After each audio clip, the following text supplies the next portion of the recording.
अगर आपसे पूछा जाए कि दुनिया के सबसे गरीब देश का नाम बताओ, तो बहुत ही कम लोग होंगे जो बुरुंडी का नाम ले पाएंगे। और इनसे भी आधे लोग वो होंगे जिन्हें पता होगा कि बुरुंडी मैप पर कहां देखा जा सकता है। ये देश अफ्रीका में है, लेकिन अफ्रीका के स्टैंडर्ड्स के हिसाब से भी ये वहां के सबसे गरीब देश में से एक है। ये देश हमारे सामने एक बड़ा सवाल ये भी खड़ा करता है कि आखिर कैसे आज के समय में, जब इकोनॉमी इतनी ग्लोबलाइज हो चुकी है, तब एक देश इतना गरीब रह जाए। इसके पीछे के क्या कारण रहे और हम बुरुंडी की गलती से क्या सीख सकते हैं? आज इन्हीं सवालों के जवाब हम इस वीडियो में तलाशेंगे, तो अंत तक बने रहिएगा हमारे साथ। लेकिन वीडियो शुरू होने से पहले अगर आप चैनल पर नए हैं या आपने अभी तक चैनल को सब्सक्राइब नहीं किया है, तो चैनल को सब्सक्राइब करना और बेल आइकन दबाना ना भूलें। जहां आज दुनिया भर की महाशक्ति एक दूसरे से लड़ रही है, वहीं बुरुंडी के लोगों को रोज का संघर्ष अपना और अपने परिवार का पेट भरने को लेकर है। लेकिन बुरुंडी आज शायद एक बिल्कुल ही अलग देश हो सकता था। तो क्या गलतियां की बुरुंडी ने? आइए इतिहास में झांक कर देखते हैं। बुरुंडी के ही पड़ोस में एक और देश है, रवांडा। ये दोनों ही देश कभी भारत और पाकिस्तान की तरह एक हुआ करते थे, लेकिन यहाँ पर बेल्जियम शासन करता था। बेल्जियम ने अपना शासन कायम रखने के लिए यहाँ पर डिवाइड एंड रूल की पॉलिसी इम्प्लाई की और यहाँ के हेतु और तुत्सी समुदाय के बीच में भेद डाल दिया। हुतू और तुत्सी एक ही जैसे लोग थे, लेकिन बेल्जियम ने जानबूझकर उनके बीच में फूट डाली और इस खाई को और गहरा करने के लिए उन्होंने तुस्ती समुदाय के लोगों को अच्छी नौकरियां और पदों पर रखा, जबकि वो वहां पर एक माइनॉरिटी थे जो मेजॉरिटी पॉपुलेशन थी, यानी हुतू समुदाय की उन्हें सबसे बेसिक और खराब नौकरियां दी गई। 1962 में जब ये इलाका आजाद हुआ तो दो देशों में बट गया, रवांडा और बुरुंडी।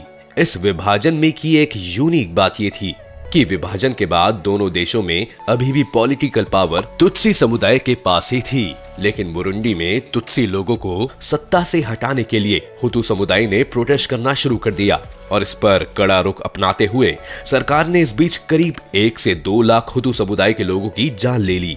वहीं दूसरी ओर रवांडा में हालात उल्टे थे। 1973 में हुतू समुदाय रवांडा में तख्तापलट करवाने में कामयाब हो गया था और यहाँ पर उनकी सरकार आ गई थी। दोनों देशों में अलग अलग समुदाय के प्रताड़ित होने की खबरें अब धीरे धीरे आती रहती थी, लेकिन इसमें एक बड़ा बदलाव आया साल 1994 में, जब एक प्लेन पर अटैक कर दिया गया और इस प्लेन में मौजूद बुरुंडी के राष्ट्रपति और रवांडा के राष्ट्रपति की मौत हो गई।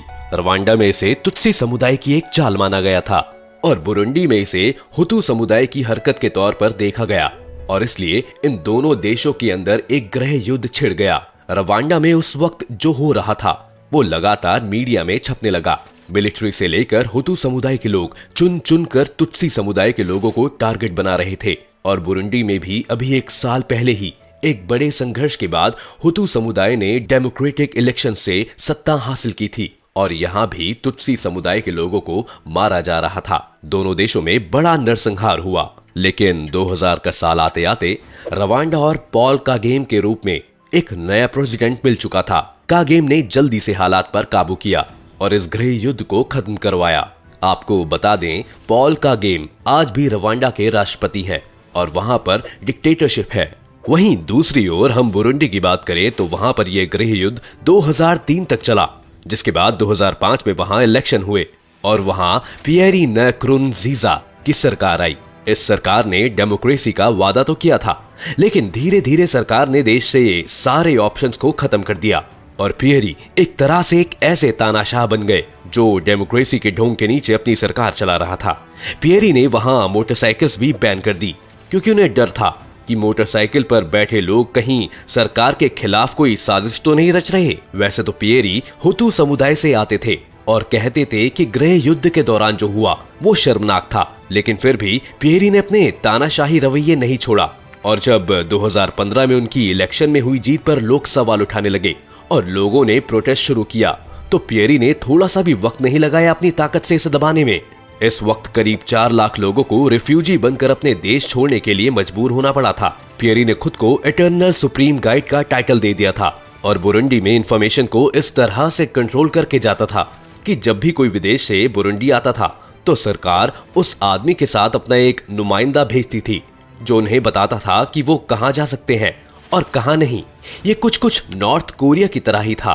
2015 से 2017 के बीच वहां पर इस कदर हिंसा फैली कि जब इंटरनेशनल क्रिमिनल कोर्ट ने इस मामले पर इन्वेस्टिगेशन शुरू की तो पियरी ने आईसीसी से सारे संबंध ही तोड़ दिए और बुरुंडी ने आईसीसी छोड़ दिया। आज बुरुंडी इन्हीं सब परेशानियों से गुजर रहा है। इसके अलावा वहां पर कोई नेचुरल सोर्सेज नहीं है और ये पूरी कंट्री ही लैंडलॉक्ड है, यानी वो बाकी दुनिया से ट्रेड के मामले में काफी कटी हुई है। बुरुंडी में आज पियरी का शासन नहीं है, लेकिन इसके बावजूद भी वहां पर अशांति बढ़ती ही जा रही है। इसलिए कोई फॉरेन कंपनी भी एक दंगे से प्रभावित देश में अपना पैसा नहीं लगाना चाहती और इसी वजह से बुरुंडी के एक्सपोर्ट्स ना के बराबर हैं और वहां पर कोई बड़ी इंडस्ट्री भी नहीं है। पर यही सब हालात कभी रवांडा में भी तो थे, लेकिन रवांडा आज बुरुंडी से काफी अलग देश दिखाई देता है। जहां बुरुंडी ने मोटरसाइकिल्स बैन कर दी थी, वहीं रवांडा ने मोटरसाइकिल्स बनाने का काम शुरू किया।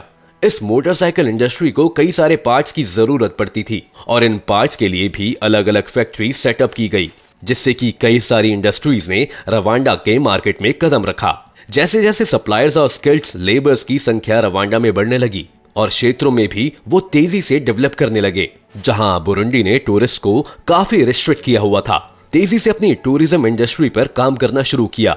इसके साथ साथ उन्होंने अपने देश में सुरक्षा पर भी ध्यान दिया। अगर आंकड़ों की बात की जाए तो ट्रेड और फाइनेंशियल सर्विसेज डेवलप करने में रवांडा अफ्रीका का सबसे फेवरेबल नेशन माना गया है। इसके अलावा यहाँ पर बिजनेस सेटअप करना स्पेन और जापान जैसे देशों से भी ज्यादा आसान है। रवांडा इस वक्त प्रॉपर्टी रजिस्ट्रेशन प्रोटेक्शन के मामले में इस वक्त दुनिया में दूसरे नंबर पर है और लोन देने के मामले में तीसरे नंबर पर। रवांडा और बुरुंडी एक ही साथ आजाद हुए थे, लेकिन आज रवांडा की जीडीपी बुरुंडी की जीडीपी से 4 गुना ज्यादा बड़ी है, जो दिखाती है कि सिर्फ डेमोक्रेसी ही विकास का अकेला मार्ग है। डेमोक्रेसी या डिक्टेटरशिप से ज्यादा जरूरी है आपके लीडर और उनका विजन। धीरे धीरे बुरुंडी के लोग भी रवांडा को देखकर अब इन बातों को समझने लगे हैं और हो सकता है आने वाले समय में ये देश भी अपने पैरों पर खड़ा हो पाए। आपको क्या लगता है, क्या बुरुंडी इस तेजी से बदलते हुए समय में अडेप्ट कर पाएगा या फिर फेल्ड स्टेट बनकर ही रह जाएगा? अपनी राय हमें कमेंट सेक्शन में जरूर लिखें। उम्मीद है ये वीडियो देखकर आपको काफी कुछ जानने को मिला होगा। अगर आपको ये वीडियो पसंद आया हो तो वीडियो को लाइक करें और अगर आप चैनल पर नए हैं या आपने अभी तक चैनल को सब्सक्राइब नहीं किया है तो चैनल को सब्सक्राइब करना और बेल आइकन दबाना ना भूलें।